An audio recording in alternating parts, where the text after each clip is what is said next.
Eh bien, bonjour à tous. La bibliothèque de l'Alcazar est très heureuse aujourd'hui d'accueillir un collectif de citoyens qui s'est créé à la suite des terribles événements de la rue d'Aubagne. Donc, vous connaissez tous cet effondrement des immeubles, voilà.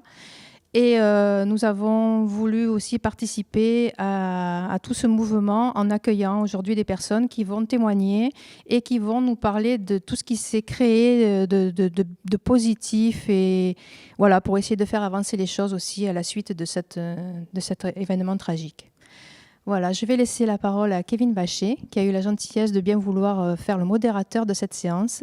Et je vous signale d'autre part qu'il y a aussi, qui va être mise en ligne sur le site de la Bibliothèque de Marseille, une exposition d'images immersives sur la rue d'Aubagne. Voilà, je vous remercie. Kevin. Merci beaucoup, Laurie. Merci beaucoup du coup à l'Alcazar et aux bibliothèques de Marseille de nous avoir invités. Donc moi je suis sociologue et je suis militant au collectif du 5 novembre. Il me revient l'honneur de vous interroger aujourd'hui et de réfléchir ensemble. Alors je vous ai tous les 5 d'abord et ensuite il y aura 6 autres personnes qui vont intervenir et on va s'interroger ensemble pendant 1 heure sur la dimension mémorielle de ce qui s'est passé après le drame du 5 novembre 2018, sur les dimensions politiques, les conséquences politiques de ce drame et comment est-ce que des travaux artistiques ou militants ont pu forger une mémoire collective, populaire, marseillaise de ce drame et des événements qui sont produits ensuite. Pour rapidement introduire, en tant que militant, c'est quelque chose qui nous a beaucoup traversé depuis, je dirais, les jours qui ont suivi le drame, la question de l'expression populaire des habitants du quartier de Noailles, mais au-delà de l'ensemble des personnes évacuées dans la ville de Marseille. On a dépassé aujourd'hui les 5000 personnes qui ont été évacuées et les évacuations ont encore lieu avec des problèmes d'accès au droit. Ça nous a interrogé dès les premiers jours de savoir comment est-ce qu'on s'exprimait et comment est-ce que dans l'espace public, dans l'espace du quartier, mais l'espace de la parole publique aussi, on pouvait marquer une certaine mémoire populaire. Les premières initiatives qui ont été prises par le collectif du 5 novembre, ça a été par exemple l'installation de panneaux citoyens dans la rue, à 5 points du quartier de Noailles, de panneaux qui servaient de support à l'expression populaire, là où le quartier manquait de manière criante d'endroits pour s'exprimer et exprimer ce qui venait de se passer. Puis les crieurs publics sont beaucoup intervenus avec nous. Donc Fred et Guillaume, vous êtes là et vous allez pouvoir témoigner de ça. Pour pouvoir crier, c'était une initiative qui avait déjà existé à Noailles dans les années précédentes et qui a repris après l'effondrement. Donc pour pouvoir crier les paroles des habitants du quartier. Et puis toute une série d'outils ont été développés depuis 2 ans et demi qui ont permis de laisser un espace d'expression et de faire mémoire. Donc dans le collectif 5 novembre, on s'est toujours beaucoup interrogé là-dessus. Beaucoup de choses ont été dites sur les mobilisations pour le mal-logement, contre le mal-logement, après le 5 novembre 2018. Beaucoup de choses ont été dites par les médias, par des journalistes, ont été dites par des politiques, ont été dites par d'autres gens que les habitants et les personnes concernées. La création du collectif elle-même a été une intention de pouvoir laisser une chambre d'écho justement à cette expression populaire en évitant que la parole soit systématiquement accaparée. Et tous ces objets mémoriels-là, et aujourd'hui on va présenter beaucoup cet ouvrage qui est Marseille, place du 5 novembre, où Laurent, Lénaïgue et Serge ont travaillé dessus. Tous ces objets-là ont permis justement de se réapproprier cette mémoire et ont fait en sorte que ce drame puisse ne pas être oublié, là où beaucoup d'autres drames quotidiens peuvent être totalement oubliés. Et ça, il me semble, produit de l'activité politique, de la mémoire politique autour de ce drame-là, comme les collectifs militants à Noailles ou ailleurs ont permis de produire du politique par-dessus des choses qui sont souvent oubliées, déshumanisées, invisibilisées. Je parle évidemment de toutes les questions de mal-logement, de précarité, etc. Cet ouvrage, c'est pas le seul objet mémoriel qui existe. Il y a eu des documentaires, des livres, des blogs qui ont été faits. Il y a eu des activités de l'ordre du social, du culturel qui ont été faites et qui vont se faire dans les mois et années qui vont suivre. On va en parler aussi après. Mais on va commencer par cet ouvrage-là. Donc j'aimerais déjà, pour commencer, peut-être passer la parole à Laurent pour que tu nous présentes l'initiative de cet ouvrage, comment est-ce que l'idée est arrivée et qu'est-ce qu'il est aujourd'hui, comment est-ce qu'il a été diffusé et travaillé avec les différents acteurs qu'on va voir aujourd'hui. Oui, bonjour. Alors, l'idée de cet ouvrage est arrivée à un moment où on s'est posé la question à l'intérieur du quartier et où on s'est dit qu'on avait besoin de vraiment là pour le coup d'une mémoire réparatrice et d'une mémoire qui s'inscrive quelque part un peu charnel, un peu pragmatique, un peu même presque simple, quoi, une mémoire très simple. Et on a organisé un événement pour les Journées européennes du patrimoine 2019, du coup, un événement qui s'appelait Musée de la rue, rue du musée.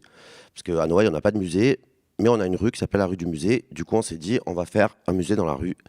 Et ça sera notre musée à nous, le musée du quartier. Et donc, l'idée, c'était de demander aux habitants de verser à ce fonds, donc c'est devenu un fonds évolutif, et de verser à ce fonds un objet emblématique de la mémoire du quartier, de la mémoire récente du quartier, évidemment en lien assez direct, mais sous-entendu avec le drame du 5 novembre 2018. Mais il n'y avait même pas besoin de le préciser à cette époque-là, parce que ça faisait même pas un an que ça avait eu lieu. Donc, parler de la mémoire du quartier, c'était immédiatement relié au 5 novembre, et comme une plaie encore ouverte, quoi, forcément. Et donc, ces gens, il y a eu à peu près entre une toute petite trentaine d'objets qui ont été versés à ce fonds.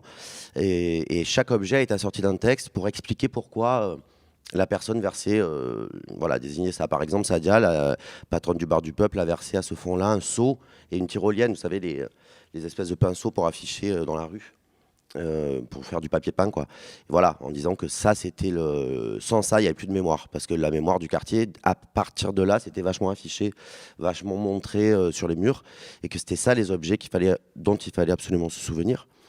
Et pour ce jour-là, on s'était posé la question de pourquoi les rues s'appelaient comme ça. Et pourquoi la rue Estelle, pourquoi la rue Longue des Capucins, pourquoi la rue Polac. Et donc on s'est dit qu'il fallait expliquer aux gens pourquoi dans ce quartier, au-delà de notre mémoire immédiate, pourquoi ces gens avaient traversé l'histoire et pourquoi on était encore en train de défendre leur mémoire, alors qu'on ne sait même pas qui c'est. Donc les crieurs, quand des camarades sont allés à l'Alcazar, justement, au rayon régional, recopier toute l'histoire des rues du nom de chaque rue, en expliquant pourquoi Estelle, qui est un échevin qui a importé la peste à Marseille, pourquoi il a une rue, alors qu'il y a des gens beaucoup plus intéressants, peut-être qui ont fait beaucoup plus de bien à la ville, qui n'en ont pas. Et donc on est parti là-dessus, on s'est rendu compte que la place la plus proche des effondrements n'avait pas de nom. Et qu'on en avait besoin, en fait. On avait besoin d'inscrire le nom de cette date dans la ville, d'une part, et on avait besoin de le faire sans retirer quelque chose, quoi. Sans retirer, parce que ça allait être un combat, et la douleur était tellement grande qu'il y avait un besoin de mémoire facile. Et le fait que cette place n'ait pas de nom, bah, c'était évident que c'était là, c'est juste à côté. Et sur cette place, il y a le buste de Homer. Donc les gens l'appellent la place Homer parce que il est là. Et donc on s'est dit que ça, il fallait qu'on fasse passer cette place de la fiction d'Homer, qui est un personnage en plus de fiction, on ne sait même pas s'il existait, à la réalité du 5 novembre. Et que pour ça, il nous fallait un auteur, parce qu'on était incapable de le faire nous, on était capable d'inventer, on est capable d'archiver, d'aller dans des bouquins et prendre des notes, et puis écrire des textes, mais créer de toutes pièces quelque chose, c'était pas possible. Donc on s'est posé la question de à qui demander ça. Et est arrivée l'idée de Serge Valetti, parce qu'enfant du quartier, parce que homme de théâtre, parce que homme de l'oral. Et voilà. Donc on a contacté Serge pour lui demander de nous produire un texte qu'il a fait, qu'il nous a offert. Et ça a créé le baptême citoyen du 5 novembre 2019. Alors, est-ce qu'on commence par le texte ou par Serge? Est-ce que vous voulez... Moi, je pense que c'est bien. Serge, tu veux expliquer du coup comment tu as reçu cette proposition et comment tu as travaillé? Ce qu'il a dit, et je suis enfant du quartier, plus exactement, moi j'habitais rue Jean-Martin, je prenais le boulevard Chave ou le 68, j'arrivais à Noailles, et puis j'allais chez ma grand-mère qui habitait rue Estelle. Donc c'est vraiment mon quartier, et puis j'allais chez le dentiste rue du Musée, où je souffrais le martyre. Et puis non, ça. Je me suis, quand j'ai eu l'appel de Laurent, et puis je lui ai demandé plus de détails sur ce qui s'était passé, et puis le texte de Laurent son mail. Je pense qu'il est là, il est aussi dans le livre, m'a servi de tuteur, quoi, pour pas Parce que moi, spécialement, je suis quand même un peu spécialisé dans le comique, donc c'était quand même pas le sujet, ne prêtait pas du tout à rire. Et donc, je me suis fait guider par Laurent beaucoup, et j'ai donc écrit ce texte. Et bon, pour moi, c'était naturel d'en faire un acte gratuit pour moi, quoi. Voilà, c'était pas du tout une question de commande ou quoi. Et je vous dis parce que ce sont des rues et un endroit qui me parle.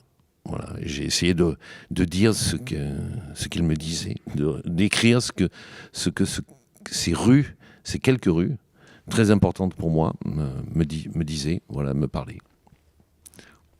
Fred, Guillaume, est-ce que vous voulez nous crier un des extraits du texte? Pas fort, pas crier très fort. On va peut-être pas le crier.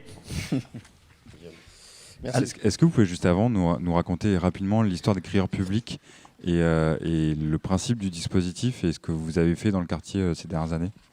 En fait, Fred et moi, on s'inscrit dans la tradition des crieurs publics d'Hanoï et dans d'autres quartiers aussi à la Plaine. Et nous, le principe, c'est vraiment de relayer la parole des habitants. Donc, on a posé des boîtes aux lettres longtemps où on recueille les messages qu'on lit dans l'espace public. Donc ça, c'était notre action, on va dire, mensuelle. Et puis c'est vrai que là, dès qu'on nous a contacté, dès qu'on nous a proposé en fait de crier le texte de Serge, on s'est posé tous les deux, on l'a découpé. Et je pense qu'on a pensé tout de suite effectivement au chœur antique, le coryphée, le chœur, et on s'est dit il faut qu'on soit plusieurs crieurs. On était 4 et voilà, et c'est comme ça que ça s'est construit en tout cas pour ce texte. Alors pour visualiser, pour se remettre dans l'ambiance, on est le 5 novembre 2019, c'est la tombée de la nuit et il y a une foule sur la place du 5 novembre, donc juste en dessous, 20 mètres en dessous de l'effondrement. Et là, on a 4 crieurs qui montent sur, si je me souviens bien, sur des poteaux, enfin un peu les endroits où vous êtes arrivés à vous caler, quoi, aux 4 coins de la foule, et vous commencez à crier le texte. C'est ça. On commence. Bon, on va juste... On va pas tout le crier, évidemment, on va juste commencer au début. On commence par le début et puis on s'arrêtera. Marseillais, Marseillaises, vous tous, aujourd'hui ici rassemblés, regardez bien ce buste de notre grand ancêtre Homère.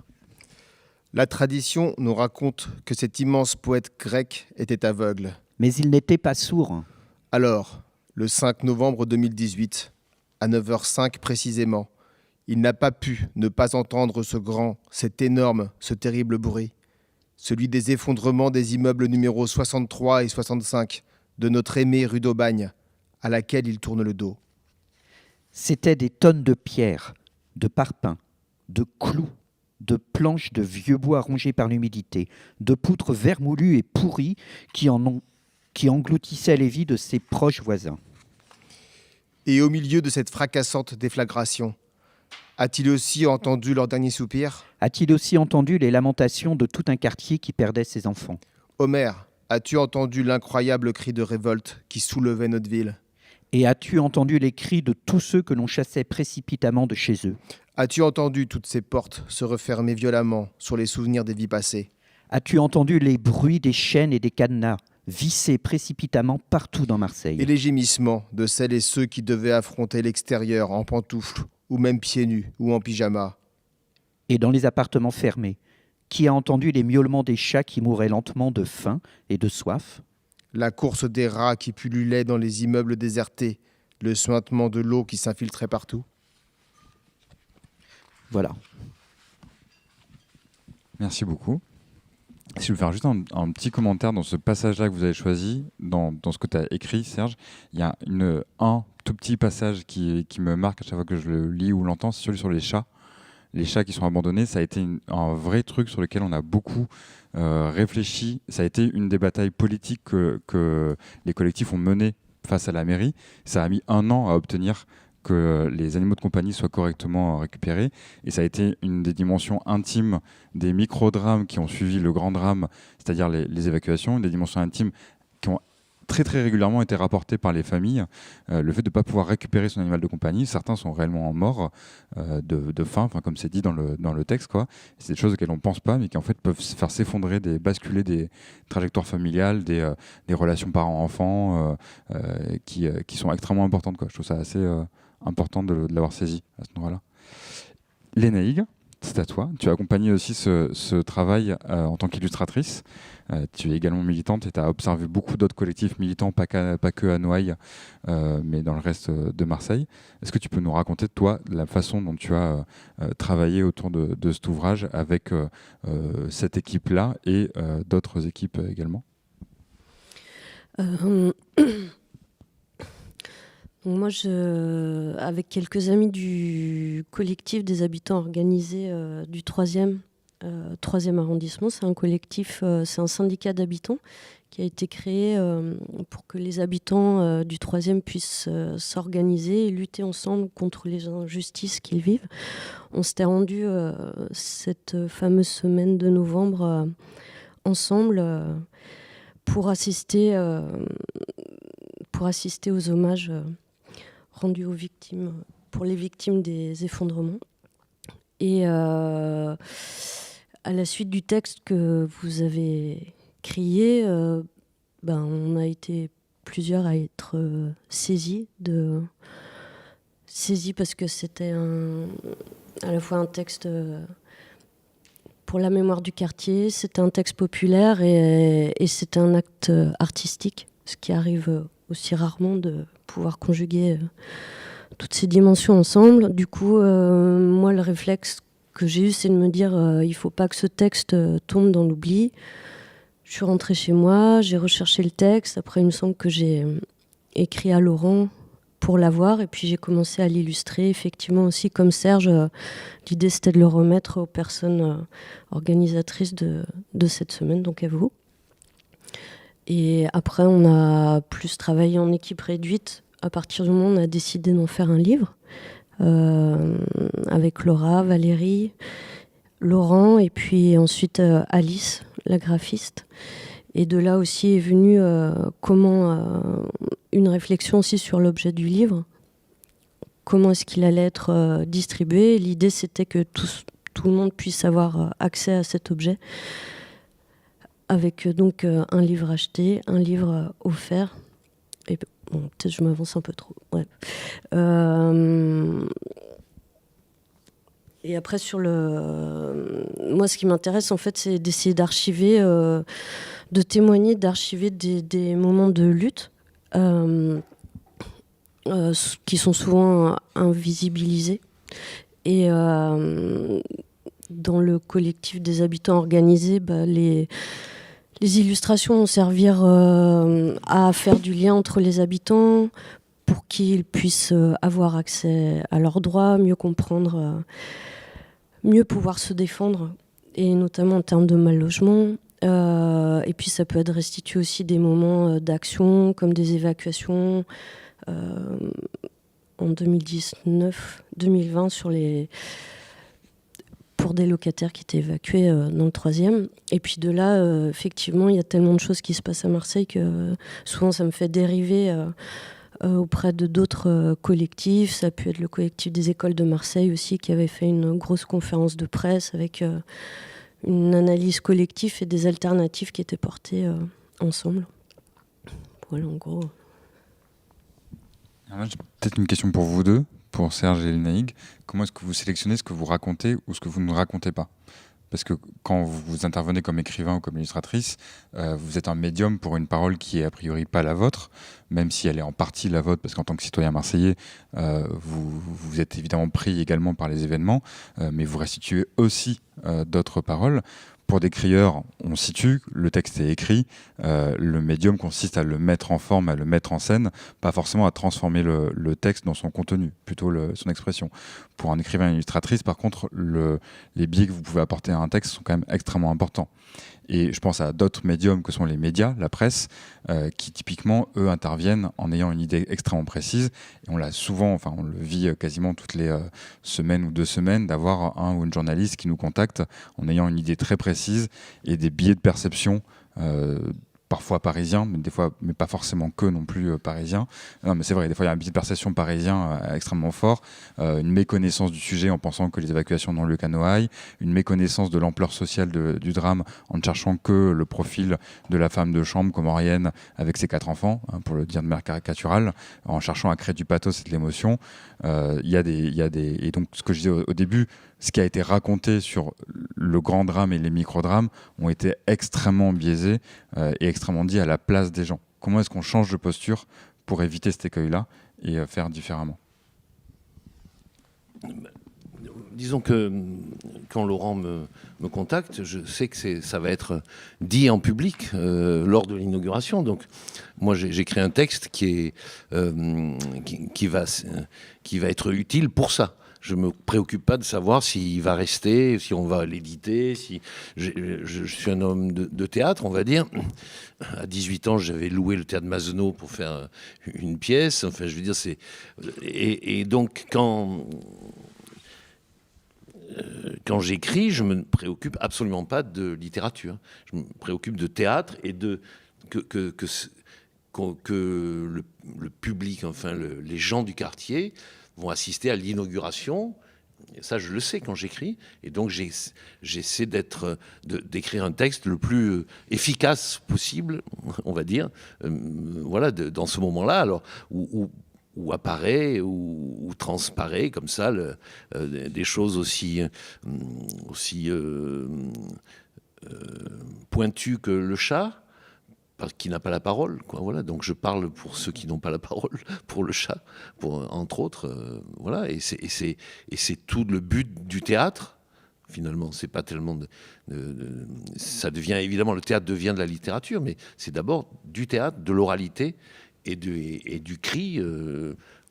Et aussi, il y a un décor, puisqu'il y a cette statue avec Homère qui est là, donc qui est quand même on va dire le premier écrivain occidental, même si on ne sait pas s'il existait. Mais moi, je sors d'une aventure de 10 ans où j'ai traduit toutes les pièces d'Aristophane, donc la mythologie grecque et tout ça, les dieux et tout ce qui nous accompagne, c'est très présent, quoi. Et puis Marseille, c'est fondé par les Grecs, quoi. Voilà, tout ça vient naturellement.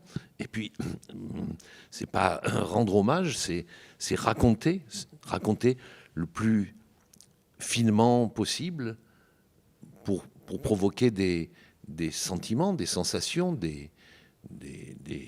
une sorte de toucher la vérité de ce qui s'est passé et des responsables aussi, parce que l'immeuble, il s'est pas effondré tout seul.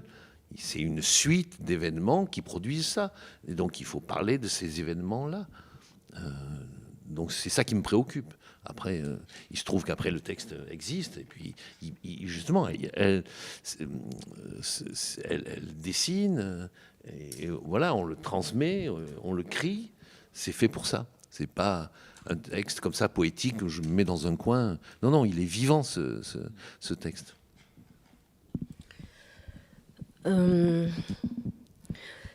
C'est assez difficile, je trouve, de pouvoir bien répondre à ta question. Moi, je dirais que dans l'immédiat, ce qui m'intéresse, c'est de valoriser la parole des personnes qui sont en action. Et c'est d'en garder une trace. Parce qu'effectivement, quand les médias arrivent, souvent, c'est les personnes qui savent bien parler qui vont prendre la parole. Et là, à travers le dessin ou à travers, ça pourrait être un autre média, l'idée, c'est quand même que les premières personnes concernées puissent s'exprimer et puissent être à la tête des luttes qu'elles veulent mener. Donc, il y a déjà ce travail un peu d'archiver. Et après, il y a souvent un travail d'enquête aussi pour pouvoir créer un objet qui soit cohérent. Et là, ça prend déjà plus de temps. Et puis, Après, le fait d'être dans les collectifs, au bout d'un moment, tu poses le crayon et puis tu n'arrives plus à dessiner parce que tu es pris par les actions, tu es pris par l'actualité de ce qui se passe, par les urgences qui arrivent. Et je pense que... Moi, ce que j'aimerais faire, pouvoir archiver un petit peu ces luttes, j'imagine que c'est un travail qui prendra des années, quoi. Et il y a tellement de choses qui se passent que souvent ça va trop vite pour pouvoir tout garder. Non, je demande la parole à Kevin. Mais je te la donne volontiers. Oui, pardon. On a oublié de dire une chose, c'est que, en fait, ce baptême de la place du 5 novembre, il se tenait au sein d'une semaine de commémoration qu'on a organisée. C'est-à-dire qu'au sein du quartier, on a organisé quand même une semaine entière de commémoration, avec tous les soirs quelque chose. Et le but de ces commémorations-là, c'était de passer de l'ombre à la lumière. Et on est vraiment parti là-dessus. La thématique, c'était ça. C'est de dire, on a vécu une année d'ombre, maintenant, il faut que ce soit la lumière. Donc, on est vraiment parti sur quelque chose de très vivant, de très animé, de très joyeux. On a essayé d'être joyeux, quoi. Et on a réussi à le faire. Même si le soir, au moment où les crieurs ont posé les plaques sur les murs, on était la moitié de la place à chialer parce que même là, ça me refait un truc, mais parce que c'était hyper émouvant, mais c'était une émotion de joie, quand même, de fierté. On était hyper fiers de ce moment, vraiment hyper fiers. Et quand c'est devenu quand c'est devenu un bouquin, on s'est demandé un bouquin, un petit livret, c'est quelque chose d'assez humble. Qu'est-ce qu'on fait avec ça? Et donc on a créé une souscription où en fait chaque livre acheté par les gens en souscription générait un livre offert aux habitants du quartier. Et ça, c'est vachement important parce que donc où ça me vient, c'est un peu mièvre, mais bon, je suis un peu ému, donc je le dis. Serge, dans son texte, il est parti sur le fait que Homer était aveugle, mais il n'était pas sourd. Donc il parle énormément de tout ce qui est Louis, tout ce qu'il a entendu. En fait, il décrit tout le drame par comment il a entendu. Et personne n'a rien vu, forcément, à travers ça, parce que Homer était aveugle. Et du coup, quand on va sortir ce truc-là, on a essayé de retrouver un autre sens et le toucher, en fait, rentrer chez les gens et leur donner et retrouver du toucher entre nous, de se renouer quand même. Donc c'est un peu cuculapraline ce que je raconte, mais ça participe de quelque chose qui continue quand même dans un geste comme ça qui est purement généreux, et d'un coup il trouve la piste de Homer qui est aveugle, il n'est pas sourd, et puis après nous on passe par là, puis on en fait ce truc là, Léna passe par là ce soir là, elle nous offre les dessins, donc on se dit on peut pas laisser ça dans un tiroir, donc on est obligé de faire quelque chose, en fait on se retrouve investi malgré nous pour faire quelque chose, et puis ça devient ça, et puis ça devient cette idée de aller toucher les gens chez eux, on tape à leur porte, bonjour, on vous offre ça, et on boit le thé. Et donc, justement, je vais faire la transition avec des gens qui ont participé à cette distribution. Ça marche bien. Et juste rappeler une chose, c'est que 1 an après donc, cette date-là, du 5 novembre 2019, donc la date du baptême pirate et citoyen, parce qu'il faut se rappeler qu'on l'a fait sans aucun accord d'aucune institution, et qu'on a nous-mêmes bloqué les rues, on a mis de la rubalise et des barrières Vauban. Il y en a des gens maintenant, plus personne ne passe dans le quartier, c'est chez nous. On rebâtit cette place et on se l'approprie. 1 an après, c'est passé au conseil municipal et la place s'appelle officiellement la place du 5 novembre. Donc ça, c'est quand même une sacrée victoire sur l'histoire. Mais Google l'avait déjà et renommé. Google, grâce à Laura, qui s'est acharnée et qui tous les jours a essayé de faire référencer la punaise de place du 5 novembre en disant c'est là, Google a fini par enregistrer que place du 5 novembre à Marseille, c'était cette place-là. Et donc maintenant, à partir de quelques mois juste après le baptême, quand on tapait sur Google place du 5 novembre, ça nous amenait là. Donc on avait déjà des plaques, la mémoire de ça, Google, bon, il manquait plus que la mairie, voilà. Donc voilà, c'était juste pour faire la transition avec les personnes qui ont participé aux distributions dans le quartier, parce que quand on a remis le bouquin aux souscripteurs, aux gens qui l'ont préacheté, en fait, en même temps, ces personnes-là qui avaient acheté le livret étaient invitées à aller le distribuer chez les habitants. Voilà. Donc, Eh bien, on va faire la transition comme ça.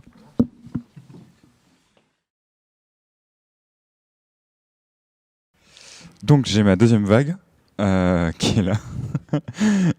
Donc du coup, on a entendu tout à l'heure les amis qui ont raconté l'histoire de l'ouvrage Marseille place du 5 novembre, et à travers ça toute une série d'histoires d'expression populaire et de mémoire politique qui se sont faites, qui sont cristallisées dans cet ouvrage-là. L'idée avec vous, c'est de discuter maintenant de la continuité de cet ouvrage, de ce que ça a pu produire, et d'autres formes de traces qui ont pu être mises dans l'espace public, d'autres formes de production artistique qui ont des fonctions différentes, qu'elles soient populaires, politiques, psychosociales, artistiques. Et donc, pour commencer, Laurent nous parlait juste avant du dispositif qui a été créé autour de cet ouvrage, qui était le fait de le diffuser, donc la façon dont il a été diffusé. C'est-à-dire qu'un ouvrage était acheté, un second était acheté en même temps, un peu comme le principe des cafés suspendus, et ils ont été distribués dans le quartier, autour de la place du 5 novembre. Et donc Habib, Jean et Stéphanie, vous avez participé à la distribution, donc vous avez été les transmetteurs de cet ouvrage, vous avez disséminé ce petit livre à travers le quartier. Donc je voulais vous demander quelle interaction ça a produit, comment ça s'est passé très concrètement, comment est-ce que le livre a été reçu, quelles discussions vous avez eues en passant de porte en porte, d'immeuble en immeuble et en faisant passer ce livre. Oui, bonjour.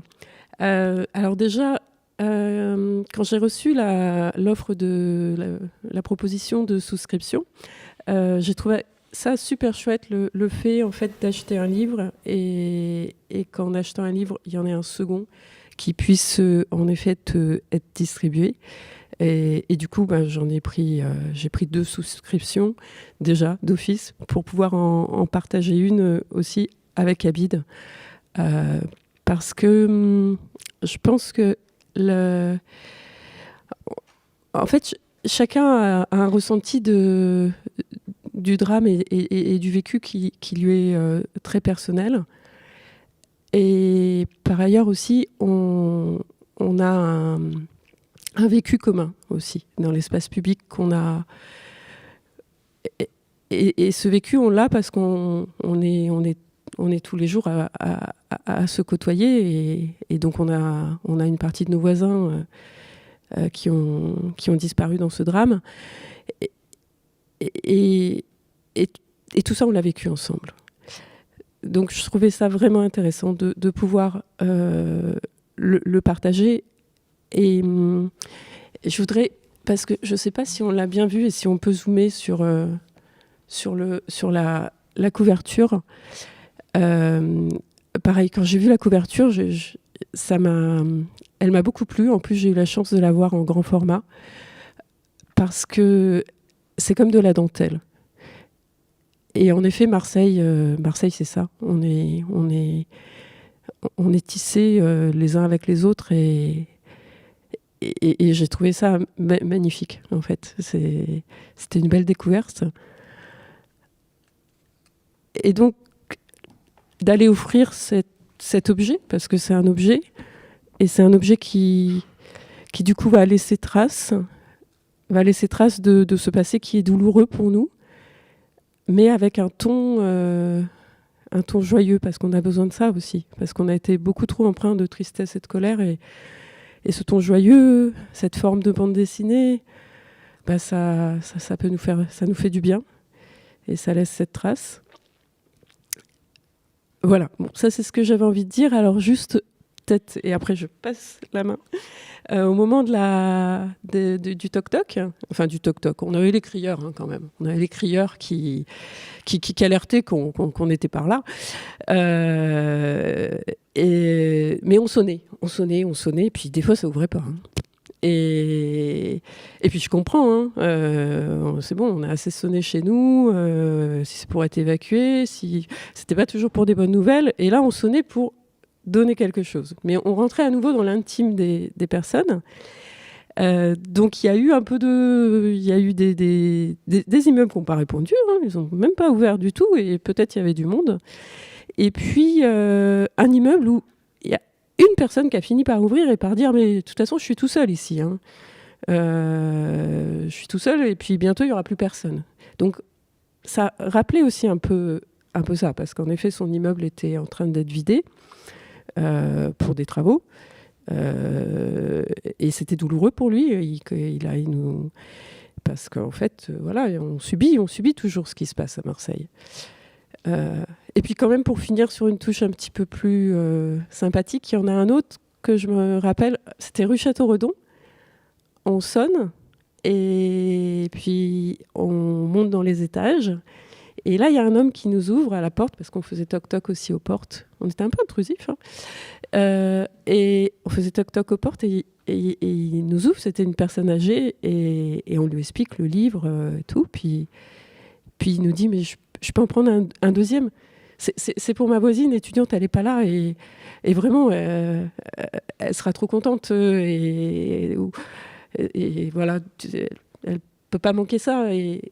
Et donc, il a pris pour sa voisine étudiante. Et ça aussi, c'est les liens qu'on a aussi dans notre quartier. C'est pas toujours facile à vivre à Noailles, mais d'un autre côté, on a ces liens-là. Voilà. Je passe à... Jean, Abid, quelles sont vos mémoires de... Bonjour. Je vais partir de la mémoire, en fait. Enfin, je vais être très court. Déjà... au moment de la souscription, il y avait, là je parle de mon cas personnel, il y avait deux choses qui me sont venues en tête, c'est faire partager du coup ce qui s'est passé dans le quartier aux gens, même d'autres quartiers de la ville qui, au bout d'un an, avaient oublié, enfin pas oublié, mais il y avait je pense peut-être aussi c'était plus aussi présent dans leur esprit, donc c'était faire profiter à d'autres gens d'autres quartiers, rappeler ce qui se passait et ce qui se passe encore dans le quartier, et aussi des gens d'autres villes. Donc il y avait vraiment cette idée-là. Après, ce qui m'a vraiment plu avant toute chose, c'était cette idée d'aller retourner voir les gens, partager avec eux et offrir cet ouvrage, qui était vraiment le cœur. Et du coup, c'était assez passionnant. Donc, et surtout, c'était aussi du coup, l'occasion de retourner chez les gens, d'aller les voir de façon simple et de leur offrir quelque chose. Beaucoup d'immeubles sont vides, mais on rencontre aussi, du coup, à ce moment-là, la diversité de Noailles, quoi. Donc, des appartements qui sont insalubres, à côté d'appartements très très beaux, des lofts, et des gens très différents, donc ce qui est aussi la richesse du quartier, quoi. Donc ça, c'est super intéressant. Et moi, ce qui m'a assez marqué aussi, du coup, c'est dans cette logique de mémoire, c'est quand on va vers les gens, qu'on leur parle, qu'on leur présente le bouquin.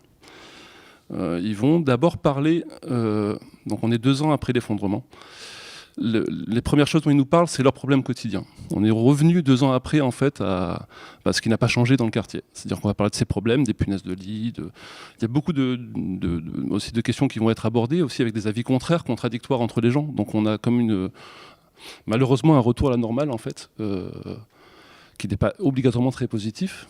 Et après, quand on retombe dans le bouquin et dans la mémoire, on a ce lien qui revient. Donc c'est aussi, c'est ça dont je voulais parler aussi par rapport au moment de la distribution, c'est que c'est toujours prégnant chez tout le monde, en fait. Tout le monde en a la mémoire de ces effondrements. C'est ce que partagent les gens, mais maintenant on a cette diversité aussi du quotidien et du réel qui revient par-dessus. Donc je pense que du coup le devoir de mémoire est aussi vraiment important. Donc voilà, voilà, c'est tout. Merci. Bonjour. Voilà, moi je m'occupe de la rue de l'Arc. La plupart des gens qui sont morts ce jour-là, je pense qu'il y a un peu de moi qui est mort aussi. À chaque fois qu'on parle d'eux, c'est un peu dur. Je pense que j'arrêterai pas de les oublier. Voilà, merci.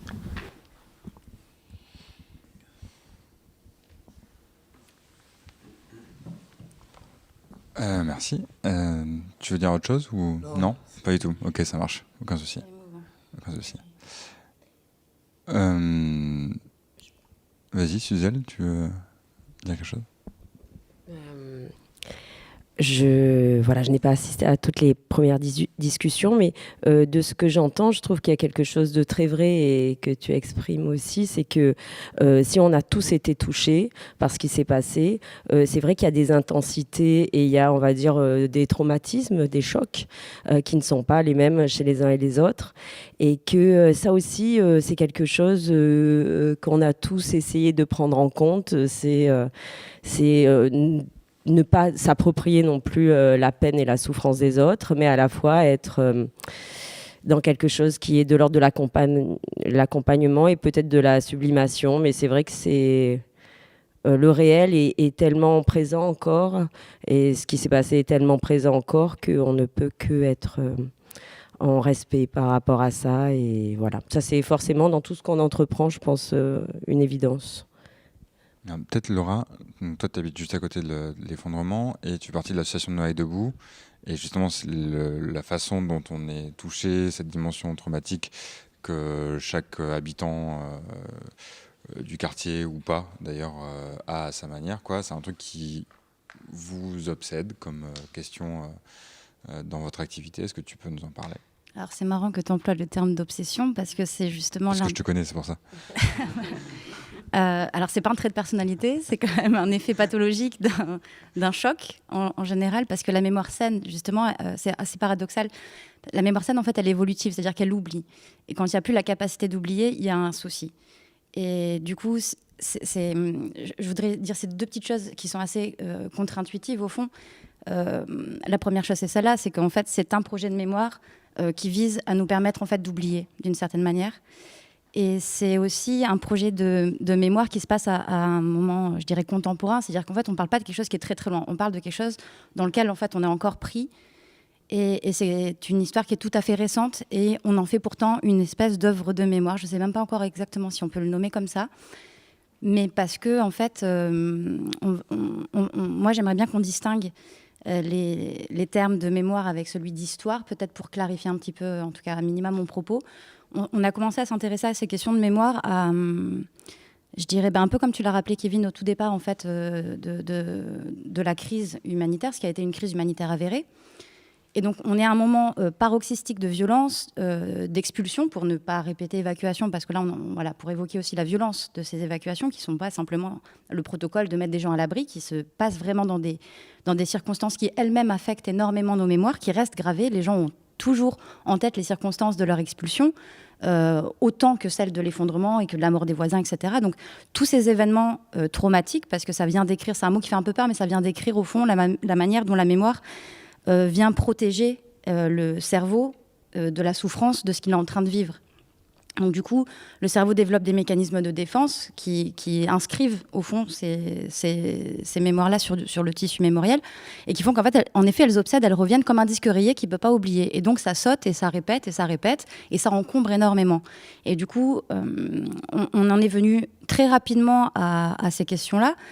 On a commencé par la commission ancrage au sein du collectif du 5 novembre en février 2019. Donc on est vraiment à 3 mois des effondrements, dans un moment où c'est le pire c'est le pic en fait de la crise en termes d'expulsion, en termes de gens à l'hôtel, en termes de catastrophes humanitaires. On est vraiment au moment paroxystique. Et pourtant, c'est le moment où on fonde la commission ancrage qui vient tâcher de réparer les vivants, excusez-moi de citer ce titre de roman très célèbre, mais au fond, c'était aussi le sens de ces commémorations qu'on a appelées Noailles debout, que Laurent a rappelé, parce qu'on s'est dit, en fait, OK, là, on est contraint et soumis à un agenda qui n'est pas le nôtre, à réparer en permanence les catastrophes qu'on ne crée pas, et le quartier se vide. Il y a 10% de la population qui est sortie du quartier, qui a été expulsée du quartier. L'enjeu, là, c'est de ressouder les rangs, de resserrer les mailles, et de se tenir tous à nouveau, de remonter tous à nouveau sur le navire pour donner à nouveau un cap, une direction, et refaire équipage pour s'inscrire à nouveau dans ce quartier. Et très rapidement l'expression, et au fond très rapidement cette histoire de mémoire qui nous est apparue à la fois comme un enjeu, je dirais, de santé mentale, pour le dire comme ça, c'est peut-être des mots qui sont un petit peu grands, mais au fond, la proposition est venue, elle est venue de Christine Breton, qui est patrimonialiste, qui est historienne, et qui a apporté cette proposition-là d'utiliser le patrimoine comme un outil pour nous. Et à ce moment-là, en effet, Laurent l'a réévoqué, arrivent les JEP, donc les Journées européennes du patrimoine. Et moi, à titre personnel, qui était embarquée dans ce projet-là, je ne percevais pas encore vraiment l'intérêt ou l'horizon avec cette histoire de patrimoine et d'histoire. Par contre, je voyais très très bien que la mémoire psychique, la mienne, celle de mes voisins, celle des gens avec qui je vivais au quotidien, était impactée parce qu'on se racontait des cauchemars qui étaient récurrents, on se racontait des perceptions auditives qui étaient modifiées, des craintes, des nouvelles appréhensions, des sensations et tout un tas de perceptions qui étaient différentes, qui étaient modifiées, qui étaient envahissantes, en fait, invasives. Et du coup, en effet, la première des commandes, ça a été, enfin, la première des le premier des travaux qu'on a fait sur la rue du Musée, ça a été de proposer à nos voisins de venir verser au pot commun justement ces bouts de mémoire qui encombraient, qui étaient déchirés et qui sautaient comme ce disque rayé, de les remettre au pot commun et de les remailler, de les retisser ensemble pour se fabriquer à nouveau un fil de sécurité qui nous contienne tous et qui nous protège en fait de l'arbitraire de ces violences. Parce qu'au fond, quand on est victime d'une violence et que donc on est affecté de manière traumatique, il y a tout un processus qui vise à la résilience étant ce mécanisme qui permet aux matériaux déformés de retrouver sa place initiale, sa forme initiale. Mais là, l'enjeu, c'était pas de retrouver la place initiale. On avait été, nous, en effet, très déplacés par le souffle de cet effondrement. Mais il ne s'agissait pas qu'on retourne là où on était avant, parce que là où on était avant, c'était aussi les conditions qui avaient permis que ça se passe. Et donc, en se déplaçant, en prenant la place, l'enjeu, c'était de venir définir et de conforter ensemble cette posture commune qui nous permettait de prendre place, en fait. Donc, c'est un peu comme ça qu'on a intitulé le premier volet de nos travaux. Et donc, pour ces JEP, l'enjeu, c'était ça, de faire cette collection de mémoires déchirées qu'on retissait, qu'on réparait nous-mêmes, en fait, et qui nous permettait aussi de nous inscrire collectivement dans une trame de narration commune qui venait aussi, gommer l'arbitraire de la violence qu'on avait subie pour soi. Parce que ce qui était très impensé, ce qui reste toujours très impensé, c'est la dimension collective de cet affect. Stéphanie, tu l'as très bien souligné, Abid aussi, et tous autant qu'on est, en fait, on le vit depuis nos propres intimité, intériorité, nonobstant, on a vécu la même chose ensemble et ça nous fonde un commun. Et donc l'enjeu de ce travail de mémoire qu'on est en train de retisser, etc., je le disais au départ, c'est un peu contre-intuitif parce qu'au fond, il vise moins à raconter une histoire qui se serait passée qu'à venir réparer une histoire qu'on est en train de vivre. Et en ça, c'est extrêmement politique. Je vais citer à titre d'illustration quelque chose qui nous a, qui est très au fond. Bon, moi, c'est un peu mon storytelling, mais c'est un peu comme ça que j'y suis arrivée à cette affaire. C'est qu'en préparant la rue du Musée, donc qui est cette exposition qu'on a faite en septembre 2019. En préparant ça, en effet, on est monté à l'Alcazar pour voir ce que la mémoire avait déjà valorisé. C'est-à-dire que nous, on navigue dans une ville qui prête des noms à des rues, et qui valorise toute une histoire de laquelle on n'a pas participé, mais qui, au fond, imprime donne des contenus aussi politiques à nos existences urbaines. Et du coup, donc, on est monté à l'Alcazar pour s'enquérir, en fait, de ce que la mémoire avait valorisé et retenu. Et on s'est aperçu, mais vraiment par hasard, on a trouvé par hasard que le pont qui enjambe le cours Liotto s'est effondré sur la tête des ouvriers le 5 juillet 1867, sans qu'aucune mention, aucune plaque ne fasse mention de cet effondrement, ni de la mort de ces ouvriers, à quelques mètres à peine de cet effondrement dont on était encore en train de raconter l'histoire. Et du coup, là, en fait, on s'est pris un peu une claque, parce qu'on s'est dit, oh là là, le risque est complètement avéré que dans 150 ans, des voisins montent et fassent la même chose que nous, montent à l'Alcazar et vérifient dans les livres d'histoire ce que la mémoire retient, et qu'en fait, ils tombent par hasard donc, sur la petite mention, parce qu'il y a des plaques nulle part, c'est retenu nulle part, qu'en fait, voilà, des gens sont morts à la rue d'Aubagne. Et là, on s'est dit, en fait, on ne peut pas, parce que ce qu'on appelle le devoir de mémoire, moi, ça m'a frappé à ce moment-là. Je me suis dit, en fait, c'est pas tant un devoir qu'une responsabilité. On a beaucoup parlé de la responsabilité. Qui est responsable des effondrements? Qui est responsable de chaque chose? Et au fond, c'est là où je me suis aperçue qu'en fait, on avait, nous, la responsabilité de l'écrire, cette histoire, puisque de toute façon, elle n'était pas en train d'être écrite.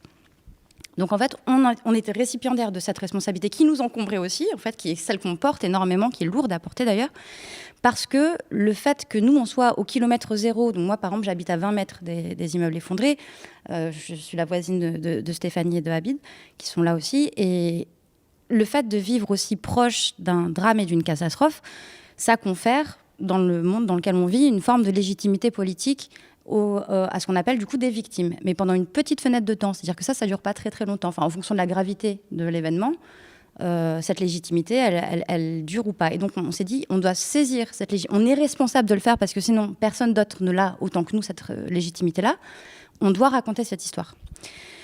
Donc là, on est en train d'entamer un processus de mémoire avec le musée d'histoire de la ville, donc en fait avec la ville d'histoire, mais via son musée d'histoire, à travers une convention qu'on a montée qui s'appelle la rue du musée, et qui vise donc pas tant seulement à écrire l'histoire, sinon à réparer le présent tout de suite, par ce processus de résilience et de prendre place qu'on est en train d'évoquer, par déjà l'étape numéro 1, c'est-à-dire la reconnaissance de la violence institutionnelle qui s'exerce dans les villes sur des territoires disqualifiés. Alors, j'ai dit plein de choses différentes, mais on est à Noailles sur un territoire qui est visé par la requalification urbaine, par une requalification. C'est-à-dire qu'on va venir qualifier à nouveau ce territoire qui, de facto, s'en trouve disqualifié, puisqu'il faut le requalifier. Et donc, ça rejaillit, cette disqualification, sur des habitants dont on voit bien qu'ils sont abandonnés depuis un certain temps et qu'ils ils sont pas sur la même... ils sont pas sur le même pied d'égalité que d'autres habitants dans la ville. Et donc, cet état de fait-là, cette différence, cette inégalité est une forme de violence institutionnelle qui affecte la santé. On le voit à travers l'insalubrité, on le voit à travers donc, les affections physiques de santé. Mais là, on le constate, cette violence invisible, cette violence psychologique, cette violence de l'indignité, comment est-ce qu'elle peut aussi affecter la santé mentale des habitants dans les quartiers disqualifiés.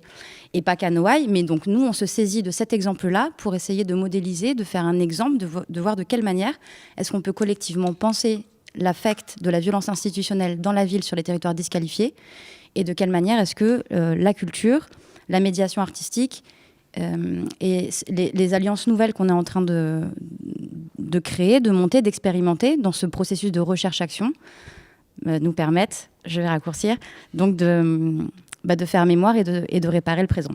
Voilà. Merci. Tu as beaucoup insisté tout à l'heure au début sur le langage pour désigner ce que j'ai appelé moi tout à l'heure les micro-drames qui font suite au grand drame, expulsion, évacuation.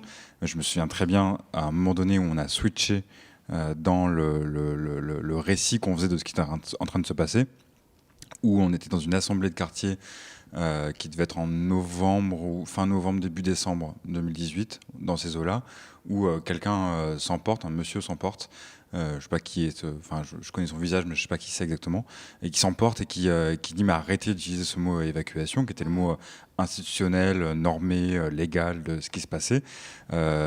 Putain, on s'est fait déloger, quoi. Arrêtez de nous dire qu'on s'est fait évacuer, putain, on s'est fait déloger, quoi. Et à ce moment-là, il y a eu un basculement dans la façon dont on racontait ce qui était en train de se passer. On était beaucoup à être soit en risque d'être évacué, délogé, expulsé, suivant comment chacun a envie de le dire. Certains parlaient même des réfugiés. Il y a un lapsus de langage que j'ai entendu régulièrement. Des personnes disaient, pour parler des personnes qui avaient été délogées, disaient les réfugiés. Et ce qui était, je crois, assez marquant sur le type de récit, à quoi ça renvoyait, le type d'imaginaire, à quoi renvoyait cette situation dont tu as rappelé qu'elle a été qualifiée par Médecins du Monde de crise humanitaire et par d'autres. Ça renvoyait bien à un déplacement de personnes réfugiées, quoi. Donc, on ne peut pas comparer stricto sensus, évidemment, la situation de personnes réfugiées d'un pays en guerre ou ce qui s'est passé à Marseille, mais c'était bien ces imaginaires-là qui étaient convoqués, quoi. Ce qui me permet de faire une transition, c'est que je le disais tout à l'heure, c'était donc 450 personnes qui ont été évacuées autour du périmètre de sécurité à Noailles. Et puis rapidement, dès le surlendemain de l'effondrement, il y a eu une vague d'évacuation encore en cours, 2 ans et demi plus tard. Plus de 5000 personnes qui ont été délogées dans la ville. Sharon, toi, tu as été délogée, je ne sais même pas où exactement, mais en tout cas, tu as monté un projet artistique pour raconter tout ton parcours de délogement et ton voyage à travers Marseille. C'est ça. Donc, est-ce que tu peux nous en parler? Qui est parfois un peu courte, mais elle est toujours présente. Je le vis encore aujourd'hui. En fait, moi, j'ai été évacuée. Moi, je peux faire déraciner le 6 mars 2019. Le quartier de la Belle de Mai, dans le 3e arrondissement, le plus pauvre de l'Europe. C'est notre claim to fame. C'était quelque chose de très violent. Je pense que je ne m'étais pas tout à fait rendu compte au tout début parce que j'ai quand même fait prendre une photo ce jour-là pour le mettre sur les réseaux sociaux pour annoncer qu'est-ce qui se passait. J'ai atterri à l'hôtel le soir dans un état un peu piteux, on dit pitoyable, oui. Je suis anglaise. Hein. Et quand je suis arrivée à l'hôtel, je me suis sentie abandonnée. Déjà, je ne savais pas très bien où j'allais. Quand je suis arrivée là-bas, il n'y avait personne pour nous accueillir. J'étais accompagnée par un ami et quand j'ai vu ma chambre, je me suis un peu effondrée. Et le lendemain, je commençais à prendre un petit peu pied parce qu'on n'a pas le choix. Et j'étais entourée de personnes comme moi-même, c'est-à-dire tous déracinés, tous perdus, tous en souffrance. Et surtout, toujours pas d'accompagnement. C'est quelqu'un de l'hôtel, je l'appelle A, qui m'a dit d'aller à la rue Beauvau. Et c'est de là que j'ai commencé à rentrer dans la démarche des choses. Et j'ai vu beaucoup de personnes autour de moi, soit il y avait un problème de langage, soit il y avait la honte, soit il y avait de la peur, parce que les sans-papiers, il y avait énormément de personnes. Je ne sais pas combien on était à l'hôtel, mais on était très nombreux. Il n'y avait pas de touristes, je pense. Et je me suis dit, on ne pouvait pas en rester là. Alors moi, je ne suis pas, je considère pas être une militante, mais aujourd'hui, je me dis, bon, tiens, tu prends partie de quelque chose, tu fais partie de quelque chose qui est collectif. Donc je me suis dit, avec mes moyens, j'allais essayer de trouver des mots. Alors, c'est pas mon premier truc, trouver des mots. Moi, je suis illustratrice à la base, graphiste. Mais là, j'arrivais plus à dessiner, j'arrivais plus à rien faire. Donc j'ai commencé à raconter les choses. Raconter les galères de mes voisins, raconter le fait qu'il n'y avait personne, raconter le fait qu'il n'y avait plus de repas qui étaient distribués à un moment donné, raconter la cantine qui était coupée en deux, plein de choses, inside story. Pas les choses, parce qu'il n'y avait pas trop de journalistes, parce qu'on ne voulait pas qu'il y avait des journalistes, les directeurs d'hôtel, parce que voilà. Et donc, je pense qu'à un moment donné, je me suis dit, il y a eu la rue d'Aubagne. Mais je me souviens très bien où j'étais le jour où ça s'est passé et que j'ai eu mon rendez-vous de kiné le jour même et que j'étais effondrée, choquée, super triste, très. Et quand je rencontrais des gens, ils me disaient tous, mais tu viens de la rue d'Aubagne. Et je dis, mais non. Et quelque part, je me suis dit, est-ce que je peux avoir, comment dire, c'est pas la visibilité, mais est-ce que moi aussi je peux dire quelque chose? Donc j'ai un peu dit, oui, non, rue d'Aubagne, certes, mais il y a aussi d'autres quartiers, il faut qu'on en parle. Et donc, si on me permet, j'aimais bien lire un texte sur mon histoire d'amour avec la Belle de Mai, qui parfois est une histoire d'amour et de haine en même temps. Je disais un petit détail, tu disais d'autres quartiers, et pour signaler que la Belle de Mai est le quartier où il y a eu le plus d'évacuations. Yeah. Alors qu'on pense tout de suite à Noailles, mais en fait c'est la Belle de Mai qui a eu le plus d'évacuations de délogement dans la ville, quoi. Petit à petit, après la rue d'Aubagne, je l'ai vu, les portes se fermer, les cadenas, les chaînes et tout ça. Donc, oui, j'ai fait un journal de bord presque, qui est intime, mais qui est aussi collectif et public. Oui, j'ai oublié. Alors, jour 339, 8 février 2020. Ma Belle de Mai. Tu disparais sous les façades fissurées qui grimpent au ciel, telles des lierres affamés. Ta beauté s'efface sous un papier buvard, imbibé d'oubli politique et de négligence. Le temps passé, que restera-t-il de toi? Tu ne m'as pas séduite au départ, je te l'avoue, mais ton honnêteté, brute et visible, m'a touchée. J'ai senti ta pauvreté étouffante et injuste. J'ai arpenté tes trottoirs tachés de merde. J'ai croisé tes voitures au pare-brise éclaté, j'ai accéléré le pas devant tes garages douteux, mais j'ai appris à te connaître enfin sans crainte. Tu m'as tendu une main bienveillante et douce.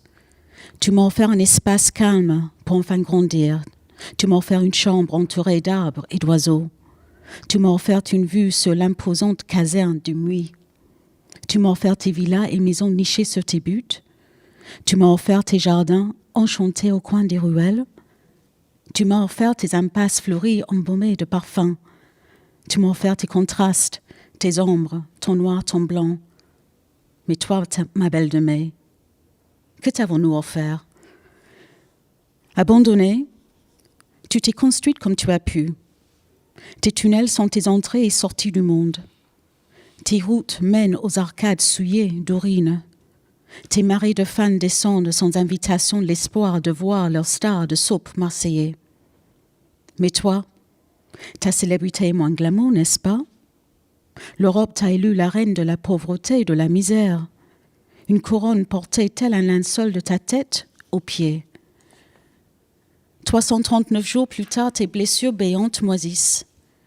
Aucun soulagement pour tes tumeurs grossissantes. Arrêter la gangrène, amputer autant qu'on peut l'armée des experts convoqués en toute hâte. Ils te laissent ramper, ton ventre ouvert au regard de tous, ta dignité bafouée, ton amour-propre, un lointain souvenir. La rue Clovis-Hugues a donné naissance à nos détresses, nos histoires, nos vies, et nos affaires abandonnées. Sans répit, je continue à compter chaque jour qui passe. Ces décomptes m'envahissent, le doute, la culpabilité, la honte. Ces sentiments m'habitent jusqu'à l'enfouissement. 2019, cassé, recollé à l'aveuglette par les doigts tremblants, ces surfaces rugueuses me la rappellent sans cesse. 2020, une vie passagère, un logement provisoire et quoi d'autre? Oh yes, l'ironie d'une reconstruction qui s'étend dans le temps. Et ça s'étend, toujours. Et encore, je pense qu'au jour 800 et quelques aujourd'hui, je suis... Mais à un moment donné, il faut que ça s'arrête. Merci beaucoup, voilà. Sharon. J'en profite pour dire un truc juste sur aujourd'hui. Là, on discute autour de la présentation de cet ouvrage et on va conclure par ça aussi parce qu'il y a une exposition virtuelle qui est organisée par la bibliothèque de la ville de Marseille. Juste, on parle beaucoup de mémoire. Juste une précision que tu viens rappeler ou qu'Abid a rappelé tout à l'heure, c'est que pour tous les gens qui sommes ici, il ne s'agit pas que de mémoire au sens où on renvoie à un passé.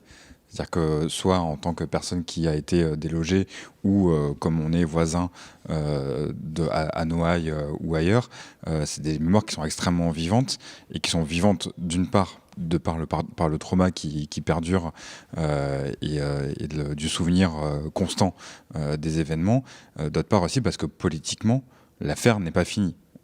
C'est important de le rappeler là.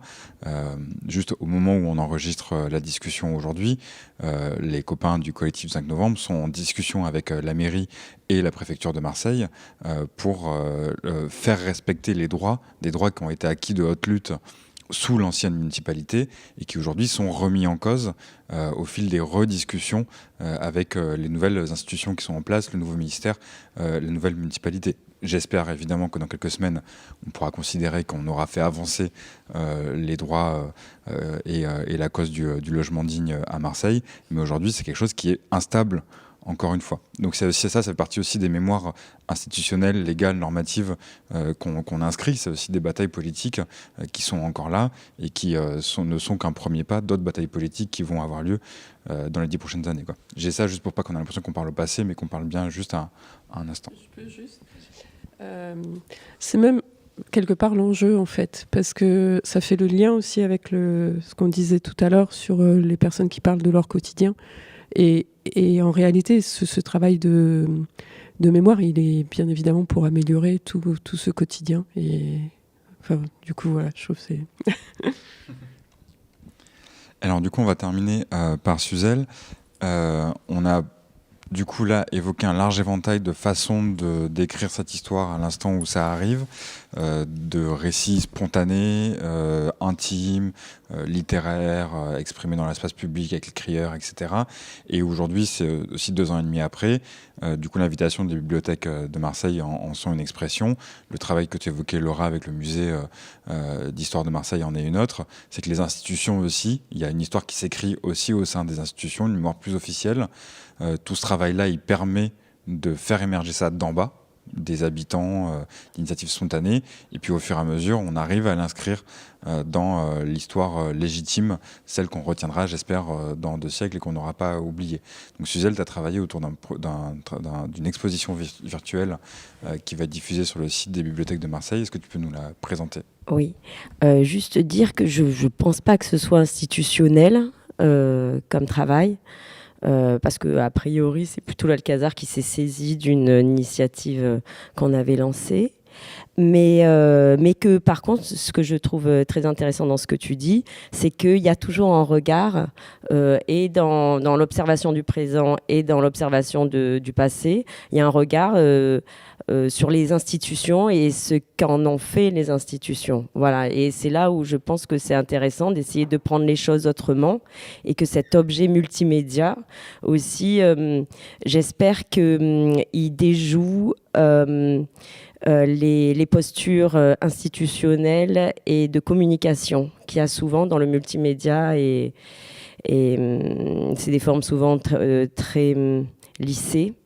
Et donc là, je dirais plutôt qu'il y a eu une logique de co-construction déjà entre nous.